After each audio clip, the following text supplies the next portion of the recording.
بسم اللہ الرحمن الرحیم۔ السلام علیکم ورحمۃ اللہ وبرکاتہ۔ آپ دیکھ رہے ہیں یوٹیوب چینل اور میرا نام ہے علی ظفر راقی۔ آج جو موضوع ہے وہ یہ ہے کہ شیاطین، جنات انسانی جسم میں داخل ہونے کا ان کے پاس جو سب سے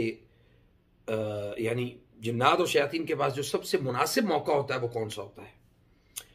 تو اس میں ایک موقع ہے جو غم اور تکلیف میں کوئی شخص مبتلا ہو یا کوئی عورت مبتلا ہو تو اس میں اس کیفیت میں شیاطین اس کے جسم میں داخل ہوتے ہیں۔ اس میں ایک جو موقع ہے وہ ہے سبحان اللہ، اس میں ایک موقع ہے جسے ہم کہتے ہیں یعنی کوئی شخص فوت ہو گیا ہے اور جب آپ کو یا آپ تک یہ خبر پہنچتی ہے تو اس وقت یہ کیفیت ہوتی ہے کہ آپ ایک دم بے ساختہ جو ہے وہ رونا شروع کر دیتے ہیں، اور اتنا روتے ہیں کہ آپ کو یہ احساس ہوتا ہے کہ اب پتہ نہیں مطلب ہمارے ساتھ جو ہے وہ سبحان اللہ ہمارے ساتھ کیا ہوگا، اور اس شخص کے جانے کے بعد ہماری زندگی کیسے گزرے گی، اس شخص کے معاملات جو ہیں وہ پیچھے سے کیسے چلیں گے۔ تو یہ ساری جو سوچ اور فکر کی جو کیفیت ہوتی ہے اس میں شیاطین آپ کے جسم میں داخل ہوتے ہیں، اور اکثر ہماری بہنیں، ہماری بیٹیاں، ہمارے مرد حضرات اور نوجوان بچے اور بچیاں اس کیفیت میں اپنے جو حواس کھو بیٹھتے ہیں تو جنات کو موقع ملتا ہے تو وہ آپ کے جسم میں داخل ہو جاتے ہیں۔ جب وہ آپ کے جسم میں داخل ہو جائیں گے پھر یقینی طور پہ کچھ وقت کے لیے آپ کو یہ احساس ہوگا کہ سر میں درد رہ رہا ہے، گھبراہٹ ہو رہی ہے، میت کو دفن کرنے کے بعد آپ کی کیفیت میں بے چینی اور اضطراب کی کیفیت ہے۔ اس میں ایک بڑا اہم نقطہ جو ہے وہ میں آپ کے سامنے رکھ دوں، وہ یہ ہے کہ اگر مرنے والا یعنی فوت شدہ شخص متاثر تھا جادو کی وجہ سے، حسد کی وجہ سے یا کسی اور مسئلے کی وجہ سے، تو اس کے اوپر جو تاثیر یا جو اثر موجود تھا وہ اثر اس کے سب سے بڑے بیٹے یا سب سے بڑی بیٹی کی طرف جو ہے وہ ضرور منتقل ہوتا ہے۔ بیٹیاں چونکہ زیادہ اپنی